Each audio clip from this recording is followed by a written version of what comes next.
Hello, dental online trainers, and welcome to the Dental Online Training Sharecast. I'm your host, Dr. Dennis Hartlieb. Each month, I'll be talking with dental experts who are doing amazing work in the field of dentistry and talk about how they got to be where they are today, what their influences were, and their journey in the world of dentistry. And as a bonus, I'll occasionally throw in a few of my solo bonding sharecasts, where I share a little of my experience with you about what's going on in my practice and lessons that I've learned along the way. So tune in every other week to hear our latest episode.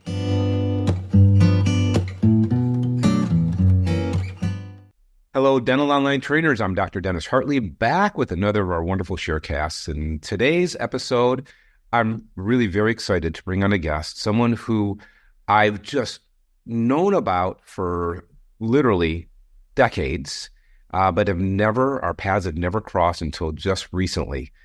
This is Dr. Gary DeWood. And Gary was kind enough, there was a post-collaboration hanging out at the bar at the... we were at the Marriott. At the Marriott. Yes. And Gary came over to introduce himself and say hello. And I was so grateful. And I've heard so much about Gary.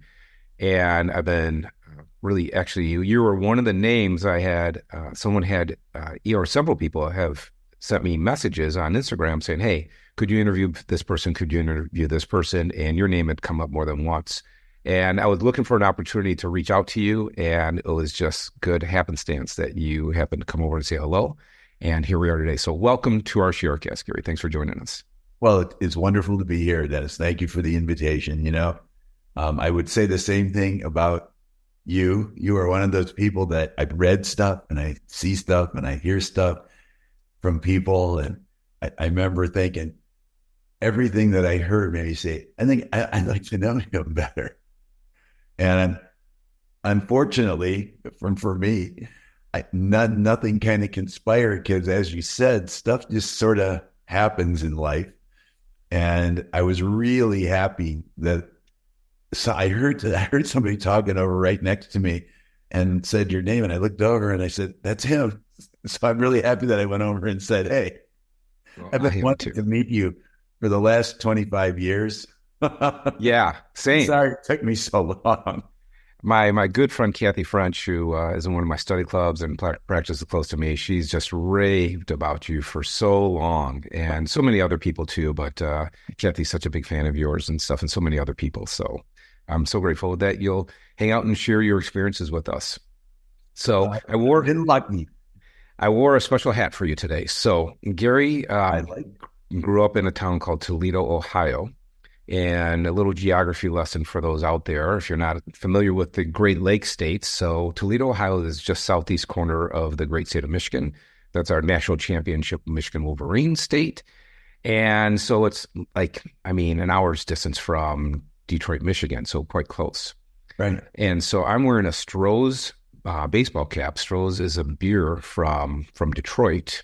And so not a lot of people know about Stroh's, but I figured Gary would. So I wanted to make sure that I wore my hat in honor of you. Appreciate that. I know a lot about Stroh's and their ice cream. Oh, right. Exactly. Yeah. Good point. Yeah. Right. Beer flavored ice cream. How about that? Well, so I did that business during Prohibition and never got out of it because you can still get Stroh's ice cream. Oh, how interesting. Yeah, I'll tell you a little geography lesson more for those out there. So Toledo is this little city just southeast corner of Detroit, and it used to be part of Michigan. And there was this great battle, the Ohio-Michigan battle, over this strip of land where Toledo is in. And it was like I think it was a lot of pushing and shoving and name calling. I don't know that anyone actually was injured over this battle for the strip of the Toledo land.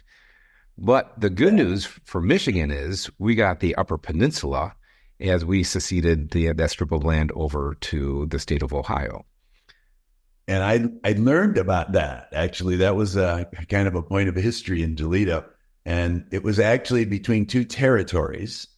They were not really officially states yet. And it was actually a declared, quote unquote, war. No shots were fired. Right. And no one was injured. Just pushing and shoving. Good old rivalry. It's sort of like the Michigan-Ohio State rivalry today. No shots are fired, just a lot of pushing and shoving and name calling. Amen to that.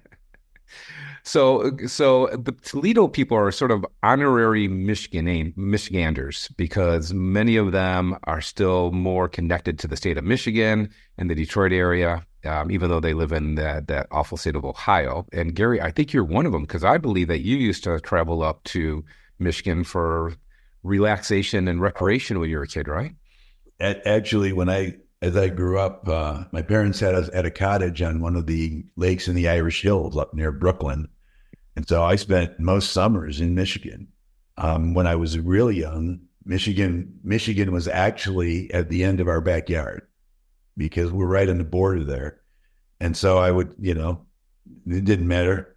I never really thought about what state you were in because most of my life was in Michigan. And officially, as I've grown older, and I happen to be a Michigan fan, and I'm the oldest of 6, I will tell you that there are 5 Buckeyes in my family. We all have our black sheeps in our family. There's nothing, you can't pick family. They are what they are. Right. So no apologies necessary for what family decide to do. I got lucky in that years ago, all of the Big Ten schools had Boy Scout troops that ushered to their football games. So when I was first in scouting, I spent every Saturday there was a home game in Ann Arbor as an usher in Michigan Stadium. Oh, cool. So I was like, the first time I went, I think I was 11. Wow. And I really got to enjoy watching Michigan football and got lucky, sort of. I met the young lady who sat down next to me my first day of dental school. Her name was Cheryl Davis. So because we were alphabetically in order. Yeah. We became really, really good friends. At the end of 2 years, we decided it would probably be cheaper to buy one book. So we got married. Smart move. Good financial move. And we are still married. Wow. That's fantastic. That's been fun. And Cheryl is from Belleville, Michigan, which is right up. I know Belleville. By the airport outside Detroit. She grew up in Ypsilanti and in Belleville, and her father is an accountant, and he was at General Motors, but he was finishing school, and I wound up with a PhD in accounting and a PhD in education, and then he headed the MBA program at the University of Michigan for a little while, and had, from his initial involvement at the school, had season tickets. Nice. So we still have 4 of them. Cheryl's mom has those now, and we don't get back to as many games as I would like, but I am still an absolute Michigan fan. I love, one of the things that really excited me about you was that, of course, I kept hearing from other people that you were Go Blue. Yeah, I am. Yes. Like when we Go Blue people, we're just way more fun than everybody else. We are. Right. All you Buckeyes out there, you eat it. This is, you know what? This is fantastic. We might just talk about Michigan football all day. Yeah. And this is a great time for us to be very proud of our heritage and lineage, right? Indeed. It is. It's fun to be a Michigan fan right now. There was a lull in there, but there's been lulls in the past too. That's kind of the fun of it all, I guess. I've never been so, I don't feel defeated when we lose. I just figure that's part of what happens. Right. As long as we play a good game, that's all that matters. So, but it is awfully nice winning. Oh, always. All right, listen, let's, so before we talk about dentistry and stuff, the thing that I'm super curious about and the thing that strikes me about you is, Gary, I know how much of your career you spent in teaching.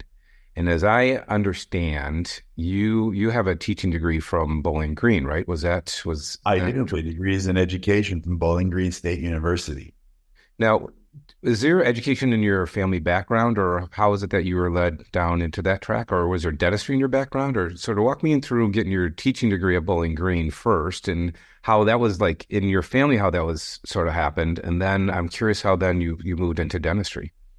So I was highly influenced by 2 teachers in high school. I went to Toledo St. John's.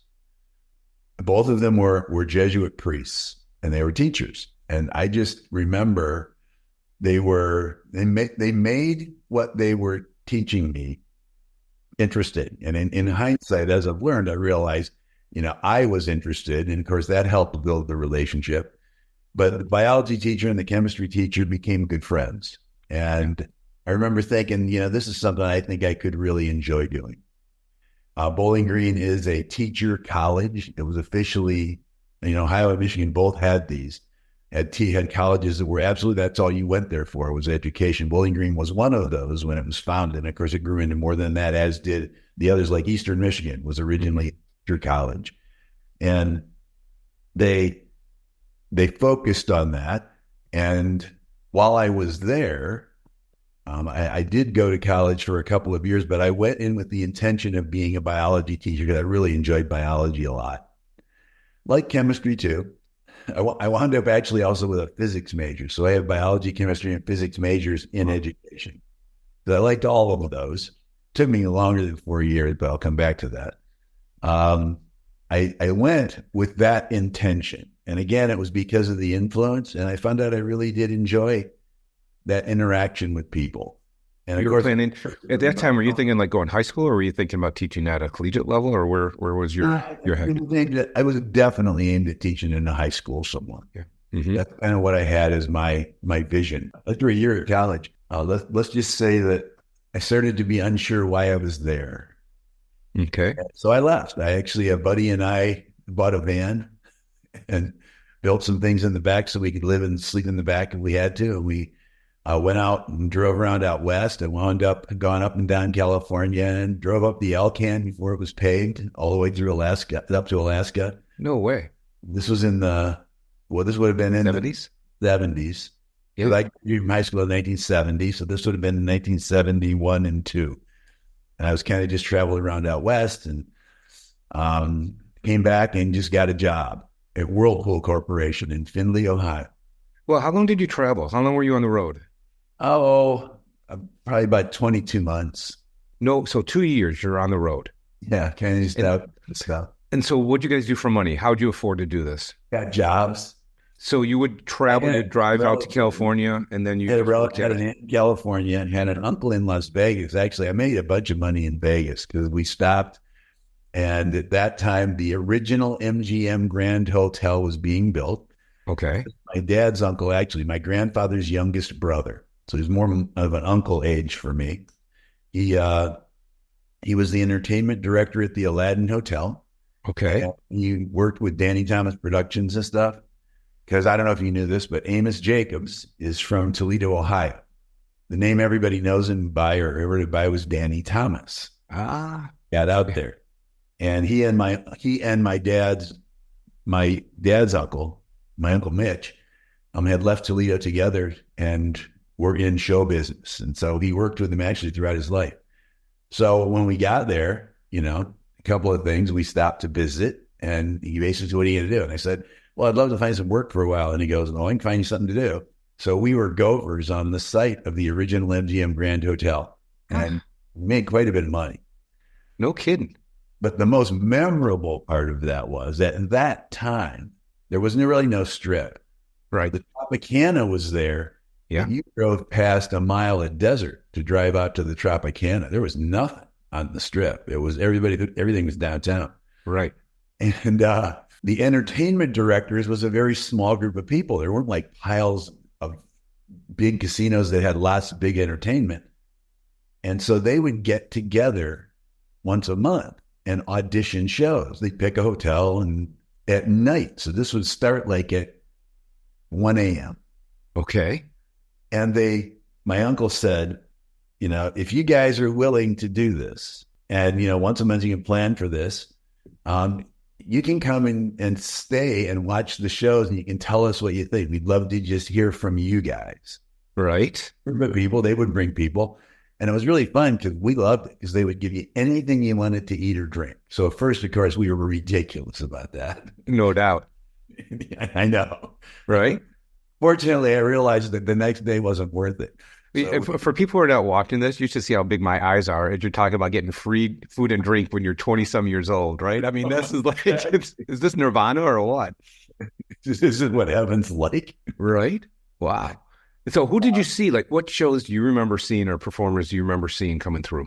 So back then, I don't honestly, I don't remember anybody who is like a name thing today. Most of them were show business productions. They were group things where they had a lot of stuff coming through. But I do remember this because my uncle would, anytime we wanted to go see a show, we could just ask.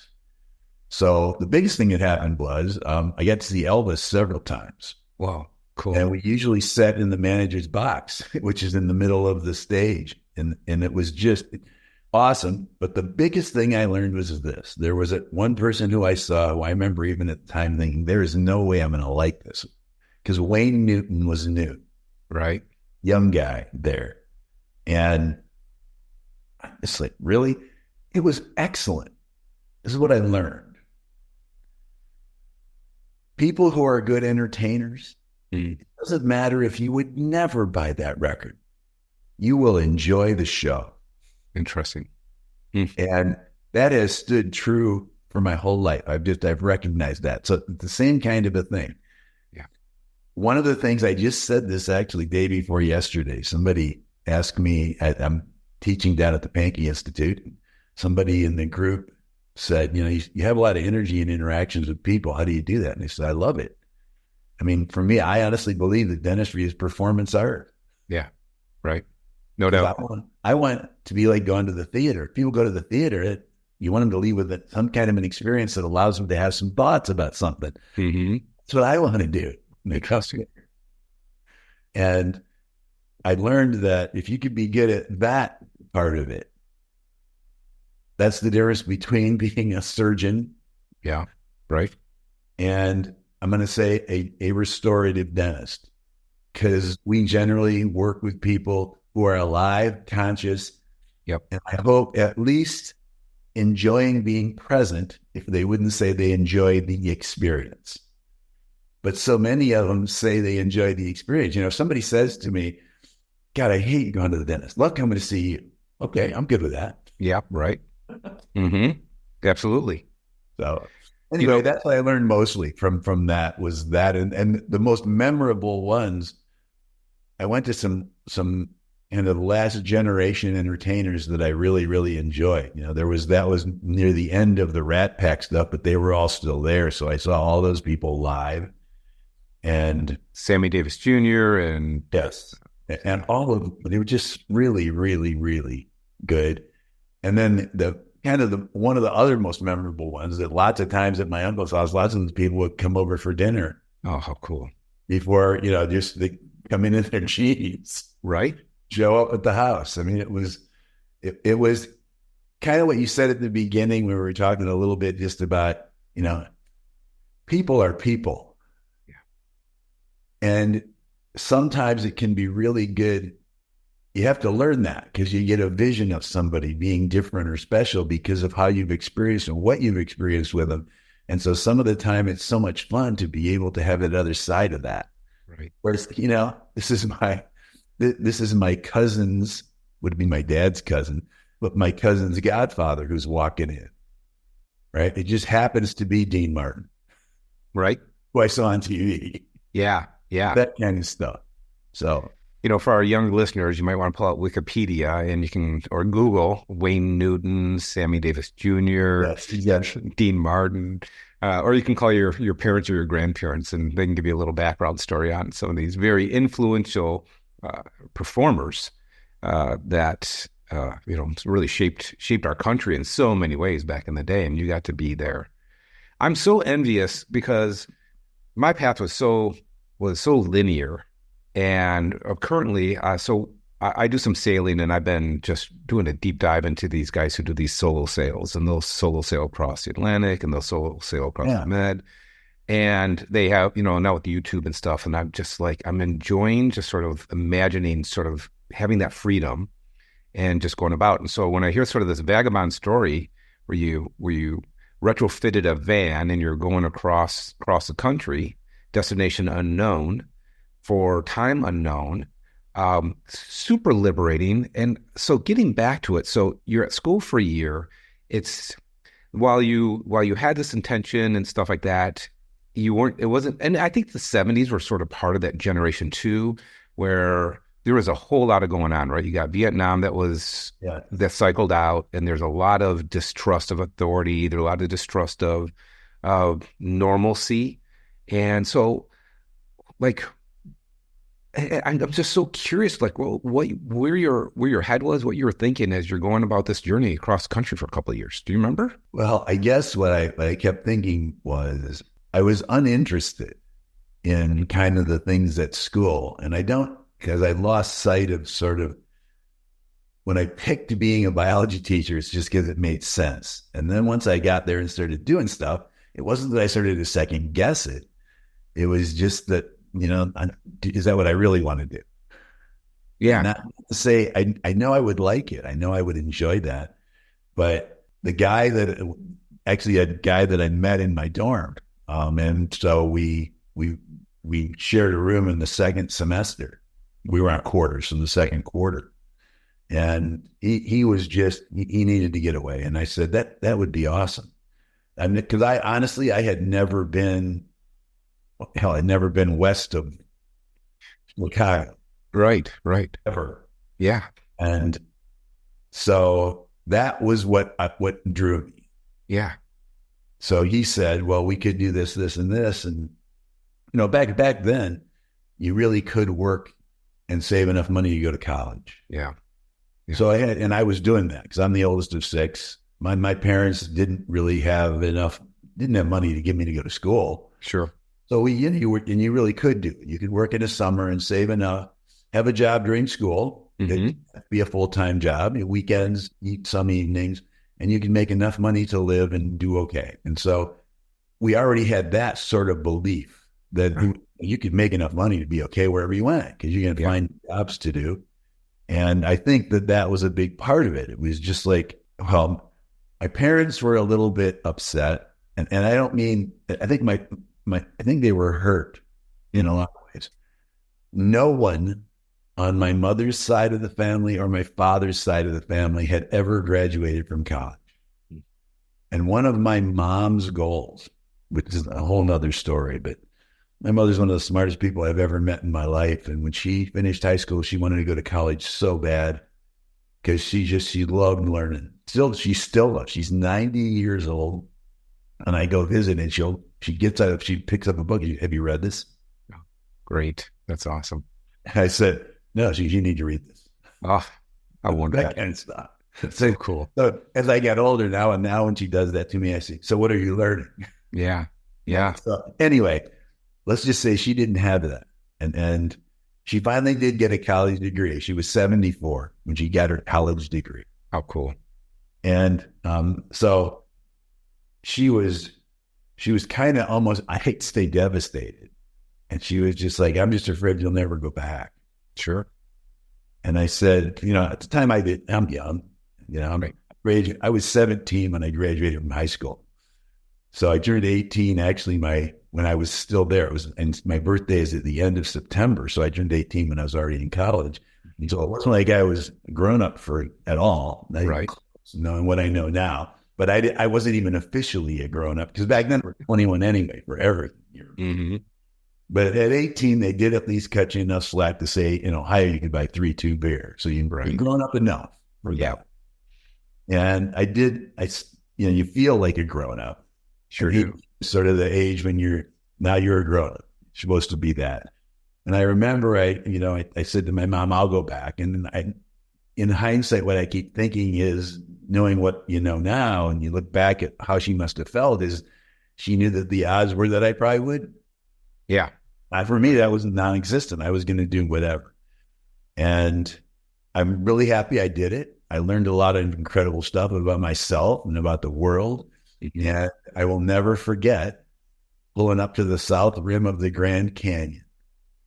Because it is the one thing in the whole journey that to this day, I can clearly see in my mind every time I think about it. Wow. There was this feeling of awe and this feeling of insignificance. Right. So true. Time. It was like, wow. Right. This is just one little hole, quote unquote, Yeah. in one little planet. I remember this vividly, thinking this at the time. And I had a camera, an Instamatic. Now that's another one you can look up on Wikipedia, folks. Right. Good to Google. Most of you listening have no clue what that would be. I still remember walking up to the Grand Canyon and looking out at this thing. And the first time I just saw it, I just put the camera in my pocket, never shot a picture while I was there. And because somewhere in my head, I said, there's no way. Yeah, right. It won't give it justice. For that reason alone, that moment of sort of clarity about my position in the universe, I'm glad I did that. I tell you, for the reality, the whole trip was stuff like that, as you know. It would have taken me longer to have that experience if I had stayed back, finished school, started doing something, and I would have. I have no doubt that I would have. I'm sure everybody does at some point, but it gave me some clarity on, well, you know what? Just figure out what you want to do. Yeah. And my grandfather told me one thing when I was in high school, because he loved his job, and I could talk all day about my grandfather. And he said, it's really important, just do this. And this is my advice to you. Find something you love doing so much you never have to work a day in your life. Yeah. Yeah. Because he did. So did I. Yeah. You get lucky, right? One of the sayings that I remember is that your head, your heart, and your butt all have to be in the same place. Yes. Right? Thank you. And, and I think that happens to a lot of people. And I think, unfortunately, in dentistry, it happens to a lot of people who are in dentistry, that while they know that's where they're supposed to be, like in their head, and their heart is not where they want to be right at that time. And I think that's where an educator like you comes in so valuable. And you talk about your mom just being the continual learner. And what I have found is that people who sort of shy away or back away from the learning, when they get re-engaged into learning, that's when their heart and their head get back in sync in this world, this wonderful world of dentistry that we have. Would you agree, or your thoughts on that? Absolutely, totally agree. And it's actually sort of a thing that's been exciting me a little bit lately. I'm not going to name names or go into detail, but my situation changed. Initially, I thought, that was not of my doing. But what you just said about your heart, your head, and your butt is when your heart and your head kind of aren't in a place anymore, your butt finds a way to get out of there. Yeah, right. So you do things you don't even know you're doing that make something happen, that changes things for you. And the reason I bring this up is this, because it fits right into that. I wrote there's a thing that we pass around with people who are Pankey alumni group. And this is from my days a long time ago. I was still contributing things in the 15 years that I was not there after I left there full time. And one of the things that right after this all changed, and Leanne, she said, are you going to come back and teach? And I said, I don't. I feel uncomfortable a little bit coming in, and all of a sudden you're going to invite me to come back when there's other people who have spent the last 15 years kind of recreating that place and making it be what it is. And it's an awesome place. I'm uncomfortable with that. And she said, she looked up at me, and I'll never forget this. She said, you know what? I don't even really like baseball, but if I owned a baseball team and I had a shortstop that was really, really good, and they went and did something else for a while and they wanted to come back, I'd probably make them on the team. So let me go back. And I got to thinking about this. In some learning, people believe, and I'm going to say even the people doing the teaching believe, that it's about going and doing and checking something off. And what I've learned is that the kind of learning that you can do lots of places and with lots of people in dentistry, the ones that stick around and the ones that become, and I'm going to say the most valuable to the people who become involved in that. They enroll themselves in it. It becomes part of what they do. It's not about doing. It's about being. And the thing about being is that it doesn't end. Right. And it's why I get perfectly comfortable for years and did it. I'd go back anytime Pete Dawson got anywhere near me. and just sit down and listen. And somebody said, haven't you been to that before? I said, yeah, about 6 times. So why do you go back? I said, every time it's different. Yep. You're different. You're different. And maybe the words don't come out. Yeah. Right. Even if it's the same thing. I have a good story about that. I was privileged to be able, when I was practicing and I was on the visiting faculty, to go for a period of time to all of what was the TMJ then, but with Parker Mahan at the Pankey Institute. I would be the assistant. And that was 10 years that I got to do that with him when he was there. And I'd go and I would sit every time and I would listen. And when we went out for dinner at his last one afterwards, and I said to him, it was just him and me out to dinner. I said, one of the best gifts I've been given in life is this last 10 years to be able to sit here and hear all the stuff you brought into that program over the last 10 years. And he started laughing. And he said, there's probably only 6 words I changed in that whole thing in 10 years. And I said, I looked at him and he said, and never forgets, because he was such a neat man. He looked at me and he said, the difference wasn't that stuff. It was you. You were different every time you showed up. Totally. Yep. And that's what I keep thinking about, is that the best places to learn are places that live, not places that do this thing and check it off. Yeah. They're alive, because the learning doesn't end. And it's why it was really fun, and still is fun, to be able to share things. And when you get to a place where people can be, you get everybody to join in that. Right. And sharing the stuff that they're learning. And that's what's powerful to me about learning organizations. And unfortunately, some places just want to check off a list. And well, I don't want to dig a hole. Right. And I don't want to say mean things about anybody. And I wish no other places any negative anything. Yeah. But when it becomes about transmission of information, and that's the only thing, and it becomes just a transactional relationship, right? The real value of education gets lost, and it becomes just training. Yeah. And that's different than education for me. Well, and I think you're right. I know you're right. And part of our problem is our educational system is set up that you check the boxes, right? You go, absolutely. Ask me what I remember about my anthropology degree that I was getting, right? I can barely, I can't even spell Ramapithecus anymore, even say it, even though I was getting an anthropology degree, right? Because I was checking off boxes. And that's sort of how we are educated, but that's not really how we learn. Yes. Right. We learn through mentorship and through, people who are willing to allow us to say this, or who are willing to say the same thing over and over, so that we can listen to it and hear it over and over until it starts to become part of our understanding. And when you're in when it's an educational system that is just checking the boxes, as you say, there's no time for that. There's no room for that. There's no meter for that. And so the metrics are different, I think. I totally agree. And it's why lifelong, the thing about lifelong learning is, first of all, lifelong learning, it's impossible to be alive and not have lifelong learning. You can't, even people who aren't interested in going and seeking it are learning things every day. Yeah. Mm-hmm. Not. When you seek it, which I'd like to label intentional learning, because you do it with intention. It's not just the stuff that happens normally in life. That's exactly what has to happen, because I think you integrate things. Right.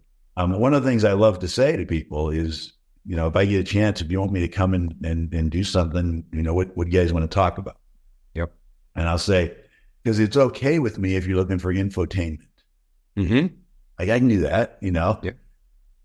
I hope that if you decide that there's something you really want to think about, I'd love to come, because then what I know is going to happen, I'm going to learn as much as you learn. Right.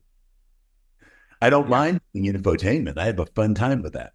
Yeah. That's fun. I have a good time, trying to entertain people. One of my best friends, who had never heard me do something in front of a group, and it brings me energy and it brings me excitement. I love to see faces light up about anything. And he said, you bring a lot of stuff to the room. And I said, I get way more than I give. Yeah.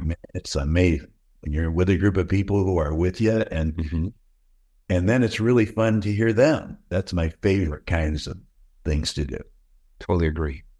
So, all right. I want to backtrack because I'm curious from you come back from your journey around the country, and at some point you must have started getting itchy, like, all right, I got to get back and get refocused, right? I mean, I can imagine that scratch, right? That itch that you got to scratch.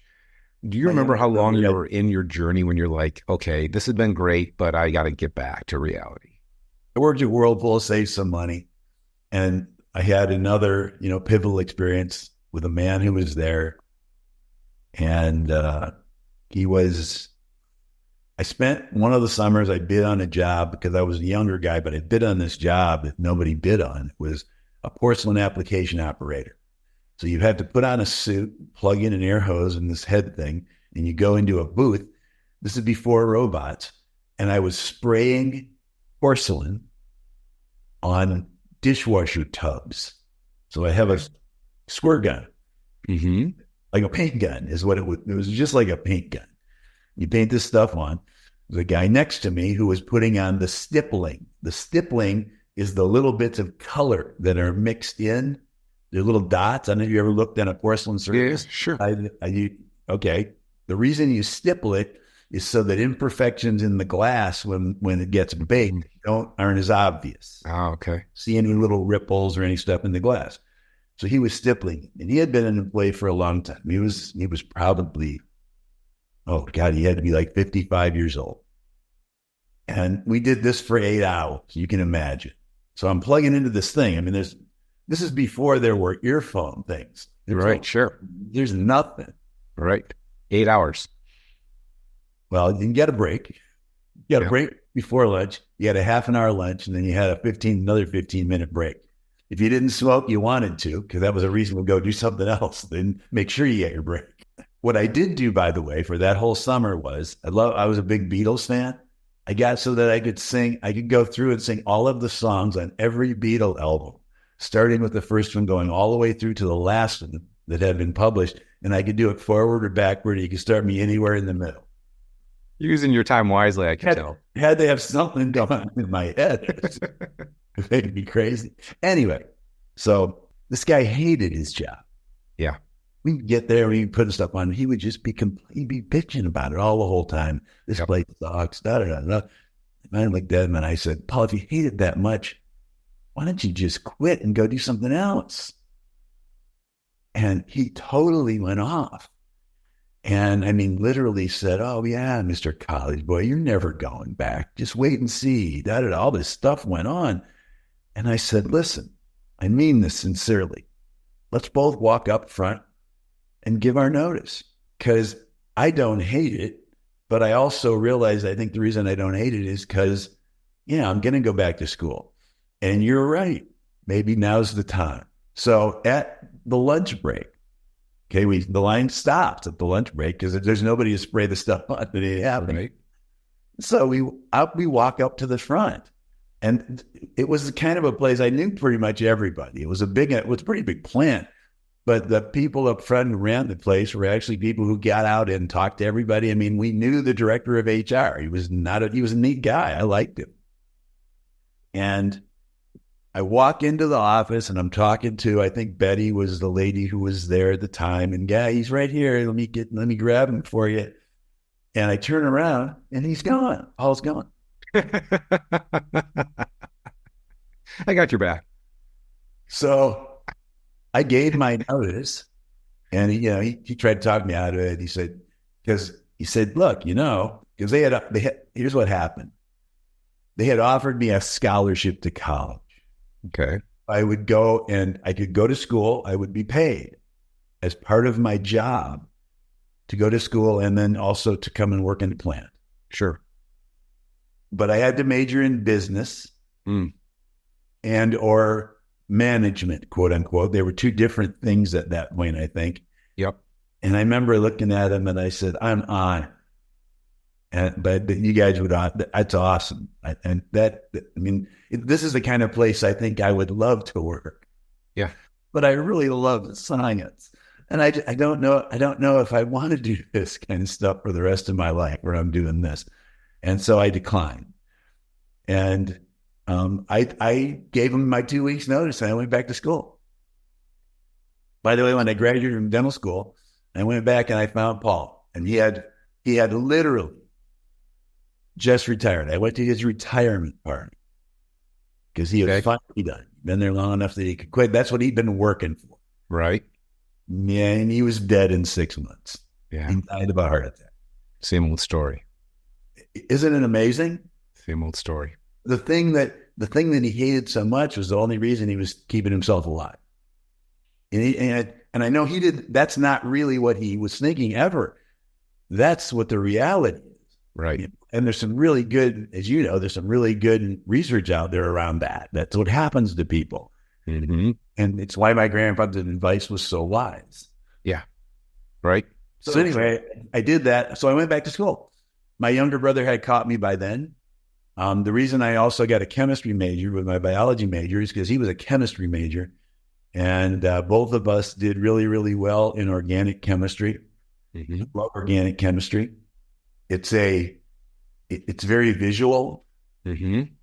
And I could see, I still can do this. I love to look I can see the molecule. I can see when the bond breaks, where that would come in and how it would bond and all this stuff. In fact, one of the weirdest experiences of my life is when my youngest daughter was in college, and she is now a dentist. Cool. We were in the car driving somewhere, and I said, "So, how's it going?" She said, "Oh, organic chemistry. It's just awesome. I love it. They're talking about all the stuff it's doing, and I can see it happening in my head."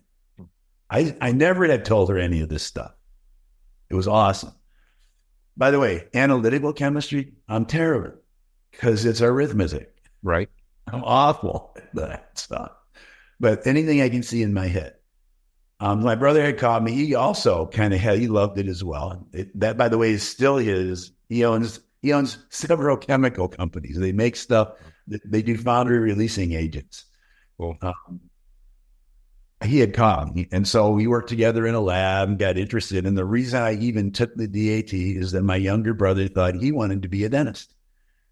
And at that time, we had to go to Cleveland to take a DAT. You had to go to a testing center and take this. And he said, "Why don't you come and take this test with me? You've done the same stuff. Let's go take it." So we go take this test. He paid for it. All right. So we got our scores back. And at the time, they did these scores. I think the mean was 4, and the score could be 1 through 9. -1 to 9. I'm sorry? I think it was -1 to 9. -1 to 9. Mm-hmm. And my brother, we got our things. I went and I took it, and I thought that was a fun test. And, I loved test taking. One of my educational things I really enjoyed was test and measurement. And so took the test, and my brother got his back. He kind of finished in the middle. He had like 4s and 5s, and I had several 9s and 2 8s. And I thought, wow, that's as good as I've done on the test. And I got a letter with it saying, congratulations, you've done extremely well on this exam. And so I started visiting dental practices. And by the way, it's a crazy story, Gary. Yeah. So I've heard lots of stories how people get into dentistry. And there, a lot of the influence, like someone talked about it. Oh, that sounds, dentistry. I could see that. But I've never heard anyone say, I just went and took a test. I did really well on it. So that's how I chose my career. That's insane. Well, in fairness, I started going to visit dentists, and I went to visit my dentist in Toledo.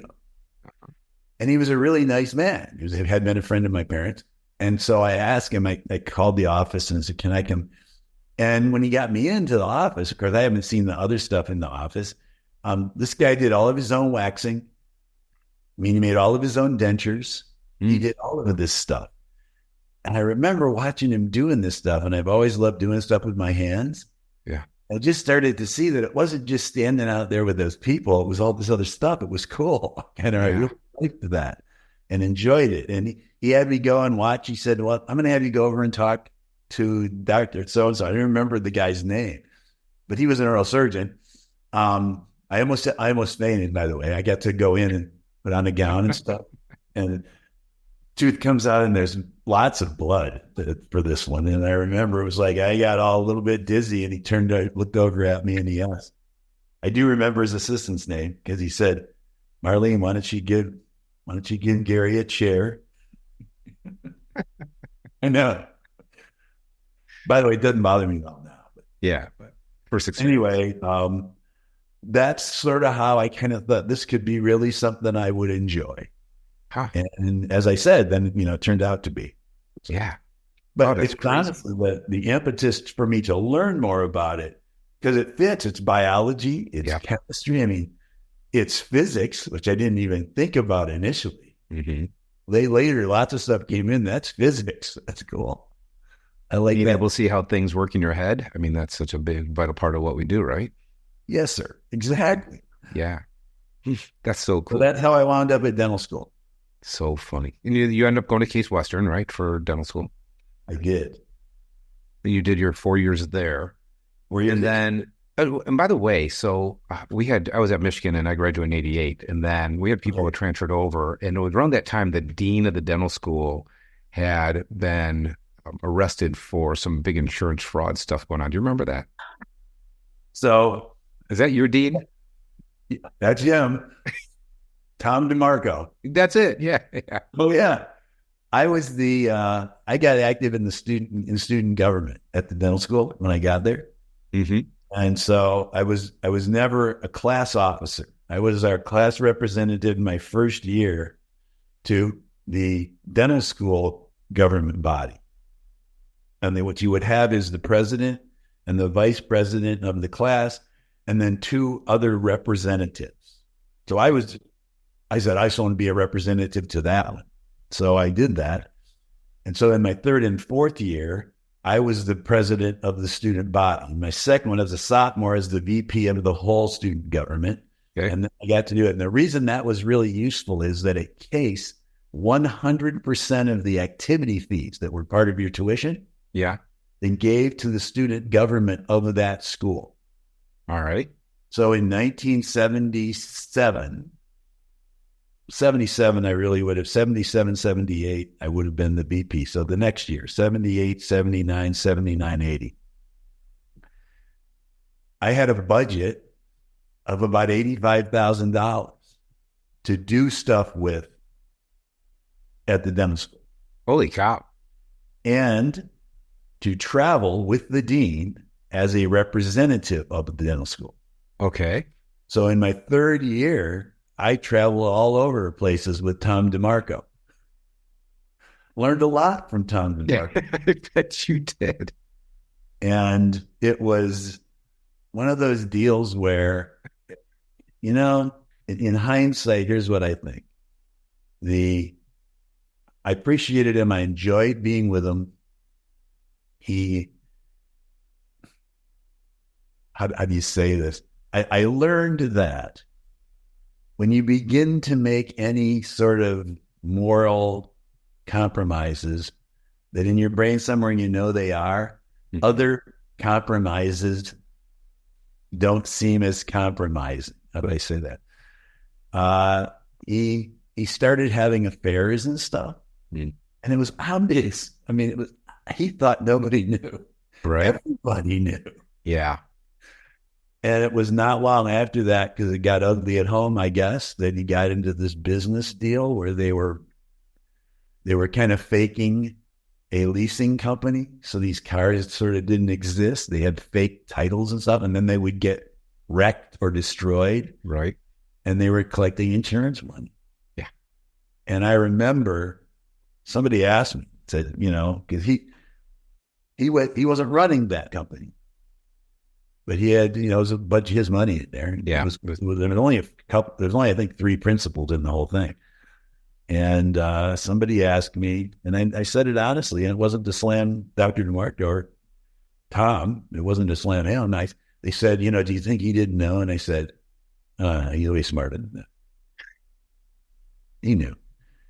I think he got sucked in because of all the other stuff that he had Sure. You know what happened in his life, and he was looking at a nasty, ugly divorce, and He starts pulling a thread, and that thread just keeps on, pulling, and things start untangling, and that's yeah, so I had to ask you about one that. of those deals where you go, it's a shame, and I'm going to learn from that observation.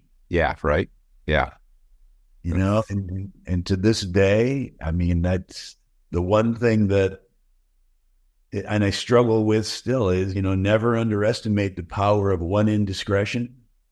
Make all other indiscretions not seem as indiscretions. Be careful. in clinical practice, that's a reality, right? Oh my goodness. No one's looking. Full reality. Yeah. That's what you got to be willing to say. I mean, this comes up all the time. Early in my career, I remember I've been thinking about that because not everything we do works. No. All right. So you're at your practice and it's middle of the month.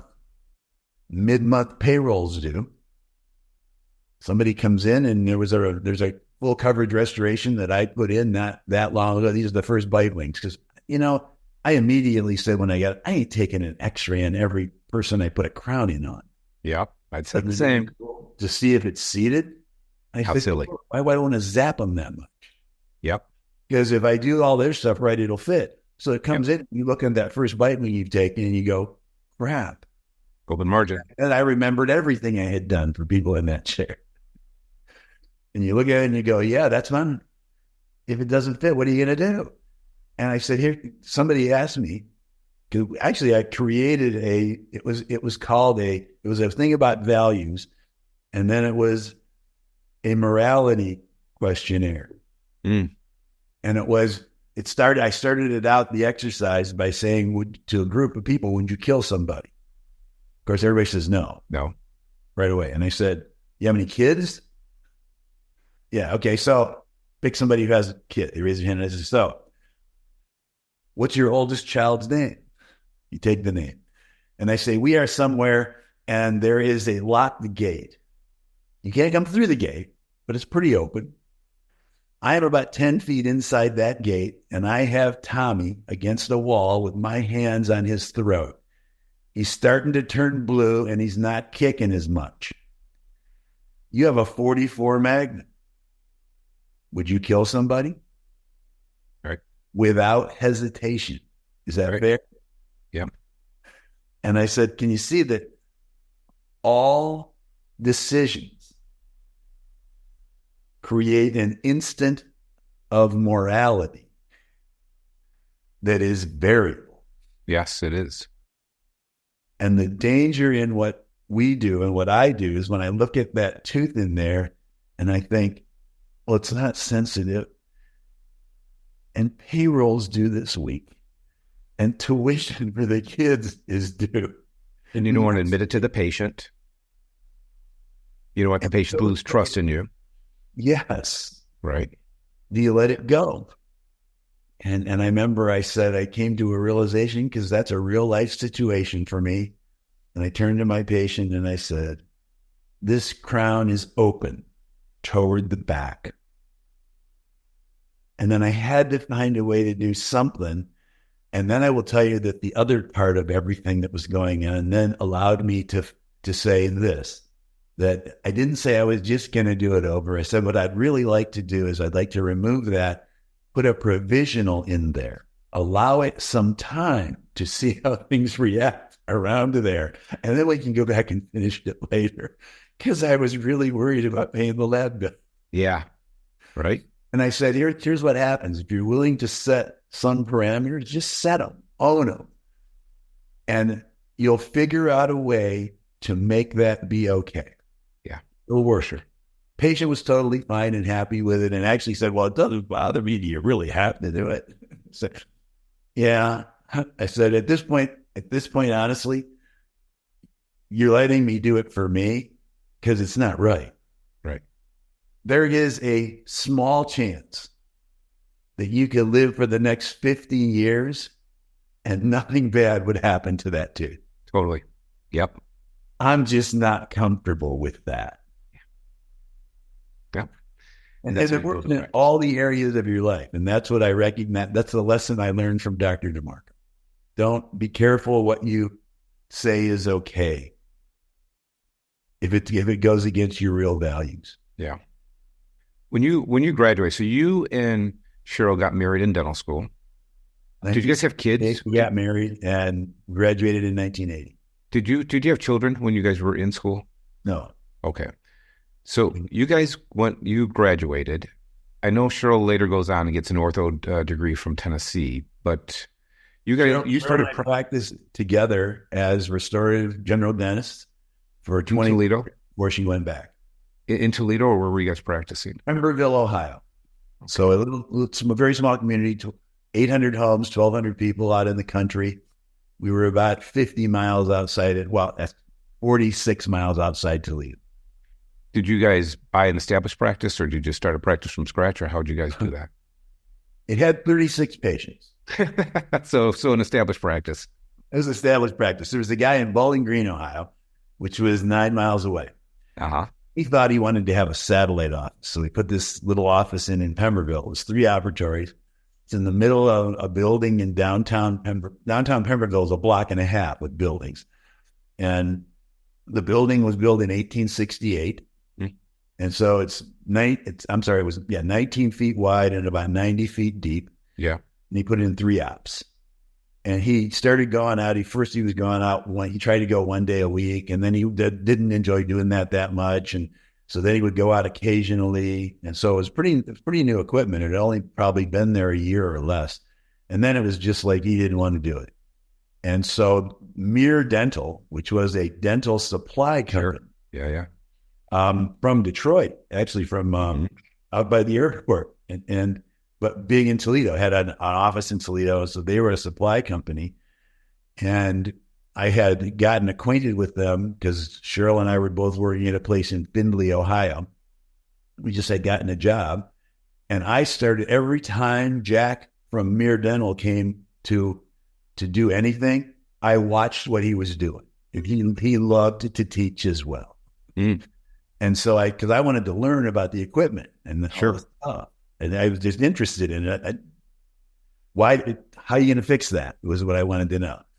And so we got to know each other, you talk. And he called me one day and he said, there is a little practice in a little town that you should go look at. I'm not sure if you're married to being in a middle-sized town. Findlay was about 50,000 people. Or you'd be okay in a small community. I'm just going to tell you, as a guy who's been around dentists and dental offices my whole life, you seem to me like a guy who would do great in a town where you could get to know everybody who's there. Mm-hmm. And you will have a way easier time creating a practice that you want in a place like that than if you stay in a place where it takes a while to build a reputation, because you will build an immediate reputation. Right. If you go up here. In fact, you don't have a choice about getting a reputation. Right. Good or bad. Right. Good or bad. So I went and I looked at this place, and Cheryl and I both looked at it, and I still remember I said, yeah, what do you think? So we went and we visited Pemberville, and we both kind of liked it. So we wound up buying that practice. Cheryl got a job in Toledo because there's only 36 patients. We figured it would take probably a year or two to build it into something. I will tell you that 3 months later, I said, you need to quit your job in Toledo, because I was getting, 40, 50 new patients calling every month.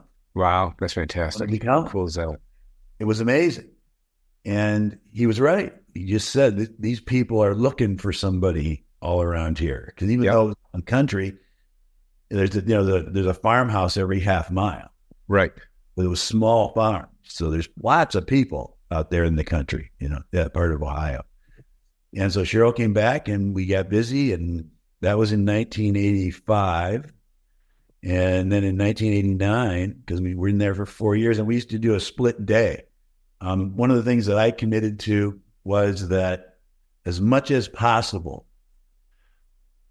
I would work really, really hard to make sure that Cheryl and I were 50-50 in this deal. Mm-hmm.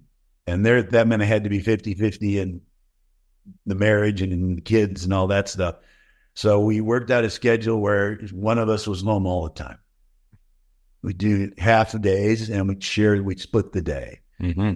And we were real busy. And so we built an office. And when we built the office, then we decided, probably time to get a nanny.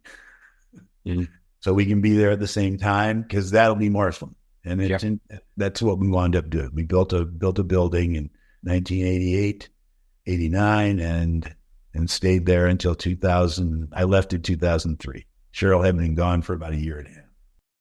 Hey, dental online trainers, thank you for tuning back in to our Sharecast episode with Dr. Gary DeWood. This episode is a 2-part interview, so if you missed the first part, please go check it out on YouTube or wherever you get your podcasts. So kick back, relax, and enjoy the rest of this conversation with Dr. Gary DeWood.